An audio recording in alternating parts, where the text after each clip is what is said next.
عزیزان من، آج کا جو عنوان ہے، سب سے پہلے تو میں بات آپ سے عرض کروں کہ کوئی ایسی بات نہیں رہی کہ اب کوئی خطابت آپ سے کی جائے کہ آپ سے باضابطہ شعلہ بیانی سے بات کی جائے، بلکہ آج آپ سے ایک کیجول ٹاک کرتے ہوئے انشاءاللہ تعالیٰ اپنا پیغام پہنچاؤں گا. آپ سے گفتگو کرنے کا دل کہہ رہا ہے، آج آپ سے بات چیت کرنے کا دل کر رہا ہے، اور انشاءاللہ تعالیٰ اللہ تبارک و تعالیٰ نے چاہا تو اللہ تبارک و تعالیٰ ہمیں بھی توفیق عطا فرمائے گا، اللہ آپ کو بھی توفیق عطا فرمائے گا کہ جو بھی ہم سنیں گے اللہ تبارک و تعالیٰ اس پہ ہمیں گامزن ہونے کی بھرپور توفیق عطا فرمائے گا. آمین. عزیزان من، آج کا عنوان جیسا کہ آپ جانتے ہیں کہ مساجد اور درگاہوں کا تحفظ اور تقدس، کہ بھائی مساجد کا تحفظ اور تقدس، درگاہوں کا تقدس آخر کیا شے ہے، اور اہل ایمان کی ذمہ داری. اور پھر اسی کے ساتھ یہ عنوان بھی جڑا ہوا ہے کہ مسلمانوں کے اتحاد، قوت اور امن کے قیام کے لیے لاہ عمل. یہ دو چار باتیں ہیں انشاءاللہ تعالی گفتگو کے انداز میں، کیجول ٹاک کے انداز میں انشاءاللہ بات مکمل کر لیں گے. پہلے تو مسلمانوں، میرے پیارے آقا کے پیارے دیوانوں، یہ بات سمجھنے کی ہے کہ اللہ تبارک و تعالیٰ کی طرف سے جو سب سے بڑی لعنت ہے بندوں کے لیے وہ ہے غلامی. غلامی وہ کائنات کی سب سے بڑی لعنت ہے، اور آزادی سب سے بڑی نعمت ہے. سبحان اللہ. یعنی جو قوم غلام ہوتی ہے اس کا کوئی فیوچر نہیں ہوتا، اور جو قوم آزاد ہوتی ہے اس کا فیوچر اس سے کوئی چھین نہیں سکتا. الحمدللہ. تو یہ اللہ کا فضل و کرم اور احسان عظیم ہے کہ ہم رسول پاک علیہ الصلوۃ والتسلیم کے امتی ہیں کہ جس نے نہ صرف مسلمانوں کو بلکہ ساری کائنات کو آزادی دلائی. رسول پاک علیہ الصلوۃ والتسلیم کا صدقہ ہی ہے کہ آپ نے ساری کائنات کو آزادی دلائی. اللہ نے بھیجا ہی آپ کو اس لیے ہے کہ آپ غلامی کی زنجیروں سے نکال کر بندگان خدا کو آزاد کر دیں اور اللہ کی طرف متوجہ کر دیں، اللہ کی طرف صراط مستقیم پہ انہیں گامزن فرما دیں. عزیزان من، اللہ تبارک و تعالیٰ ارشاد فرماتا ہے کہ جو ایمان والے ہیں نا، ان کو اللہ تبارک و تعالیٰ دشمنوں کے شر سے، فساد سے دور رکھتا ہے. یعنی یہ اللہ تبارک و تعالیٰ خود ذمہ داری لے رہا ہے. قرآن مجید کے اندر یہ ارشاد فرماتا ہے کہ ان الذین یدافع عن الذین آمنوا، اللہ تبارک و تعالیٰ ایمان والوں کی حفاظت کرتا ہے. اللہ تبارک و تعالیٰ دشمنوں کے شر سے، ان کی شرارت سے، ان کی دشمنی سے، ان کے فساد سے ایمان والوں کی حفاظت کرتا ہے. تو اب کوئی ایمان والا ہے اور پھر یہ ڈرتا رہے کہ بھی کیا ہو جائے گا، پتہ نہیں کیا ہونے والا ہے. ارے تو ایمان کا دم تو بھر کے دیکھ. خدا خود اس بات کا ذمہ لے رہا ہے کہ جو ایمان والا ہے اس کی میں ذمہ داری لوں گا.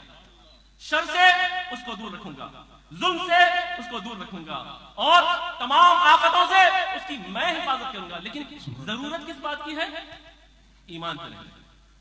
عزیزان من، اسی کے ساتھ اللہ تبارک و تعالیٰ قرآن مجید میں ارشاد فرماتا ہے کہ ان المساجد للہ. اللہ ارشاد فرماتا ہے کہ مسجد جو ہے نا وہ صرف اللہ ہی کے لیے ہے. مسجد کے مسائل چل رہے ہیں کہ بھائی مسجد کا تحفظ کیسے کیا جائے، مسجد کے تقدس کو پامال ہونے سے کیسے بچایا جائے. اللہ تبارک و تعالیٰ پہلے تو ارشاد فرماتا ہے کہ ایمان والوں کی میں حفاظت کروں گا، اور جتنے اللہ کے گھر ہیں، جتنے مساجد ہیں، یہ سب صرف اللہ ہی کے لیے ہیں. تو اب ہمارا کام کیا ہے؟ ایک پابند قانون شہری ہونے کے ناطے، ایک لا ابائڈنگ سٹیزن ہوتے ہوئے، تمام قوانین کو مد نظر رکھتے ہوئے اپنے حق کی آواز بلند کرنا. معلوم یہ ہوا کہ جذباتی نعروں سے، جذباتی باتوں سے کچھ ہونے والا نہیں ہے. تو پھر کرنا کیا ہوگا؟ کرنا یہ ہوگا کہ حکمت عملی کے ساتھ، حکمت کے ساتھ، وزڈم کے ساتھ، قیادت کے ساتھ جڑ کے، علماء کے ساتھ جڑ کے، شیوخ کے ساتھ جڑ کے، قوانین کو مد نظر رکھتے ہوئے، مکمل لا ابائڈنگ سٹیزن ہوتے ہوئے اپنی حق کی آواز کو بلند کرنے کی ضرورت ہے. اور انشاءاللہ تعالی اس پہ اللہ تبارک و تعالی نصرت عطا فرمائے گا، کامیابی عطا فرمائے گا. عزیزان من، آخر مسجد بنانے کا فائدہ کیا ہے؟ آخر مسجد بنانے سے ہمیں حاصل کیا ہے؟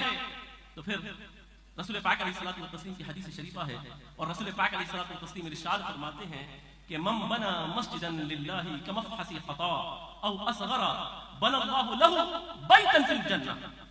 اب اس بات کو سمجھیے. اللہ کے محبوب ارشاد فرماتے ہیں کہ مسجد کی تعمیر میں اگر کوئی 1 کروڑ لگاتا ہے, اگر کوئی 50 لاکھ لگاتا ہے, اگر کوئی 10,000 روپے لگاتا ہے, اگر کوئی 2 روپیے لگاتا ہے, یا پھر ارشاد فرماتے ہیں کمفحص خطا, یا صرف ایک پرندے کے گھونسلے جتنا وہ حصہ ڈالتا ہے مسجد کی تعمیر میں, تو پھر اللہ تبارک و تعالیٰ اس کے ساتھ وعدہ کرتا ہے کہ اللہ تبارک و تعالیٰ اسے جنت میں گھر عطا فرمائے گا. بے شک سبحان اللہ سبحان اللہ. مسجد کا تقدس مقام اور مرتبہ یہ ہے کہ صرف آپ اس کے اندر ایک پرندے جتنا بھی, یقیناً آپ اگر اللہ نے آپ کو خوب دیا ہے خوب لگائیں, پوری مسجد تعمیر کریں, یا آدھی مسجد کی تعمیر میں حصہ لے لیں, یا کچھ ذمہ داری لے لیں, اللہ خوب نوازے گا. لیکن یہاں پہ خوش نصیبی کی بات یہ ہے کہ نہ صرف ان کے لیے خوشخبریاں ہیں کہ جو پوری کی پوری مسجد بنائے, بلکہ رسول پاک فرماتے ہیں اگر وہ ایک پرندے کے گھونسلے جتنا بھی مسجد کے اندر حصہ لیتا ہے تو خدا اسے جنت میں گھر عطا فرمائے. سبحان اللہ سبحان اللہ. یہ مسجد کا تقدس ہے, یہ مسجد کی رفعتیں ہیں, اور یہ مسجد کی خدمت کرنے کا بدلہ اللہ تبارک و تعالی ہمیں عطا فرمائے گا. اب صورتحال یہ ہے کہ جیسے میں نے عرض کیا کہ لا ابائڈنگ سٹیزن ہوتے ہوئے, تمام قوانین کے دائرے میں رہتے ہوئے, جوڈیشری کو مد نظر رکھتے ہوئے اپنے حق کی آواز کو بلند کرنا, اس کی ہمیں ترغیب دین دیتا ہے. اب یہاں پہ مسجد کی بات ہو رہی ہے کہ بھائی فلاں مسجد کا کیسا, فلاں مسجد کا کیسا, اور پھر وہاں نماز پڑھے کہ نہیں پڑھے, یہاں نماز پڑھے کہ نہیں پڑھے. تو میں رسول پاک علیہ الصلوۃ والتسلیم کی حدیث شریف آپ سے کرتا ہوں, اور مکمل توجہ اور اہتمام میرے جو بھائی جانے برادران ہیں ان سے خواہش ہوگا کہ مکمل توجہ, اگر آپ توجہ کریں گے تو انشاءاللہ تعالیٰ پھر بات سننے اور سنانے کا مزہ آئے گا. تھوڑی دیر میں بات مکمل کر لیں انشاءاللہ تعالیٰ. اب رسول پاک علیہ الصلوۃ والتسلیم ارشاد فرماتے ہیں, یہ جو بات کرتے ہیں نا بھائی فلاں جگہ کی مسجد, فلاں جگہ کی مسجد, یا ایک جگہ کی ایک مسجد کے اوپر کسی قسم سے پابندی لگا کے یہ کہتے ہیں کہ بھائی ہم نے بہت بڑا کام کر دیا, مسلمانوں بات کو سنو. رسول پاک علیہ الصلوۃ والتسلیم ارشاد فرماتے ہیں کہ جعلت لی الارض مسجدا وطہورا.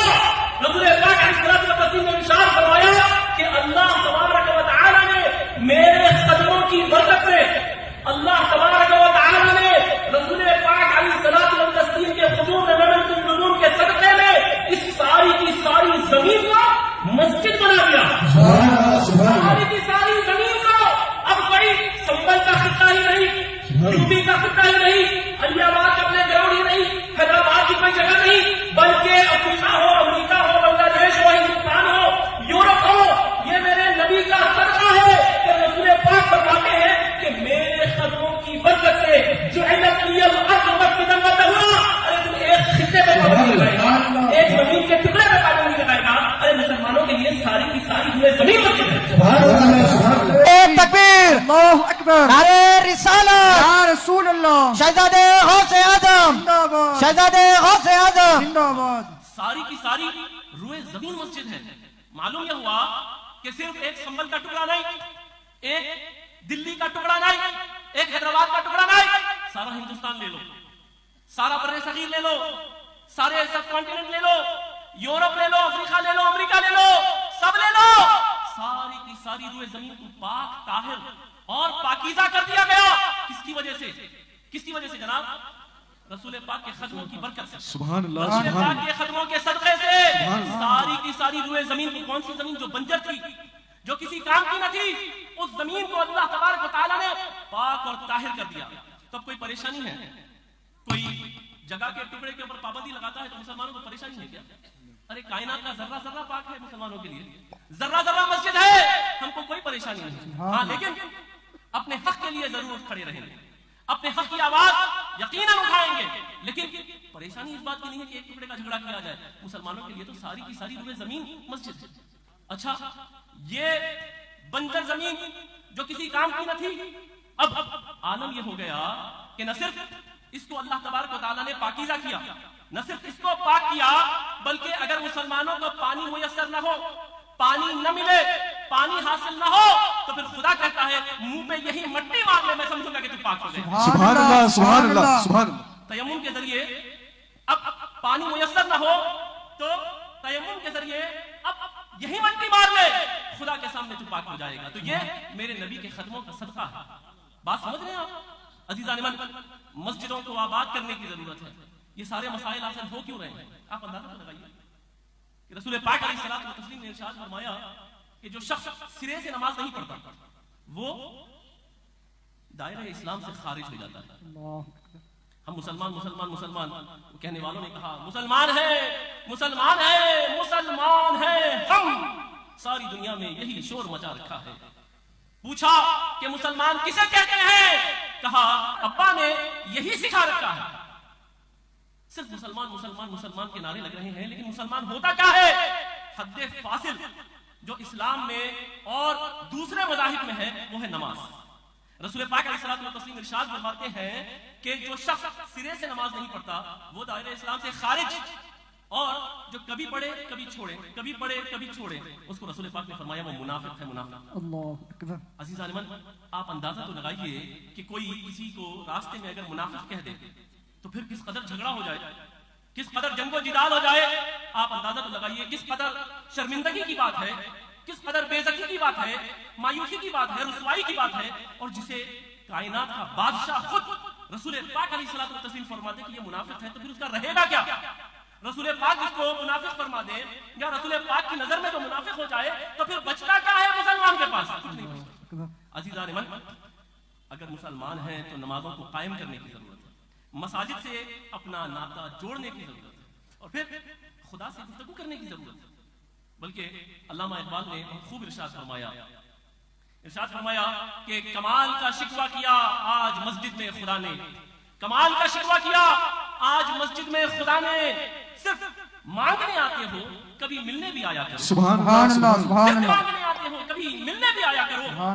تو معلوم یہ ہوا کہ صرف اپنے مطلب کے لیے کبھی خدا سے گفتگو کر کے دیکھو، کبھی خدا سے ہم کلام تو ہو کے دیکھو، ہم کلام کیسے ہو؟